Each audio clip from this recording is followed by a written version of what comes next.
Special event TV আত্মপ্রকাশে আমি তিয়াশা সরকার। বাপ্পা বেটা কবি ভবানী প্রসাদ মজুমদার। বাবা বললেন ছেলেকে তার দিকে, কাজকর্ম শিখলি কেমন খোকা? ছেলে বললে সব নিয়েছি শিখে, মিছে আমায় ভাবছো তুমি বোকা। সত্যি কথা বলছি শোনো বাবা, কাজে আমি দিই না মোটেও ফাঁকি। পকেট কাটতে গিয়েছি শিখে ভালো, গলা কাটাটা শিখতে শুধু বাকি। বাবা বললে সাবাস খোকা সাবাস, অল্প দিনেই শিখলি পকেট কাটা, গলা কাটাটাও শিখিয়ে দেবো আমি, শুকিয়ে গেলে আমার হাতের ঘাটা। তোমরা সবাই ভাবছো অবাক হয়ে, এটা আবার কেমন ধারা বাপ?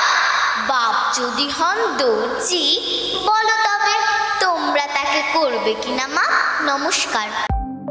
দেখছেন স্পেশাল ইভেন্ট টিভি।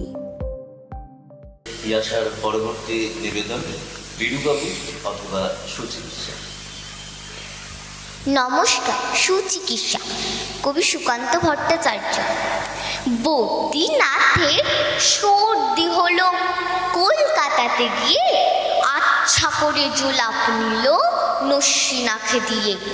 ডাক্তার এসে বলল কেসে, বড়ই কঠিন ব্যায়াম, এসব কি সুচিকিৎসা?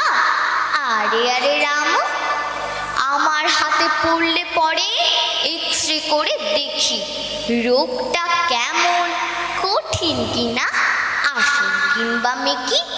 থার্মোমিটার মুখে রেখে সাবধানেতে থাকুক, আইস ব্যাগটা মাথায় দিয়ে একটা দিন তো রাখুক।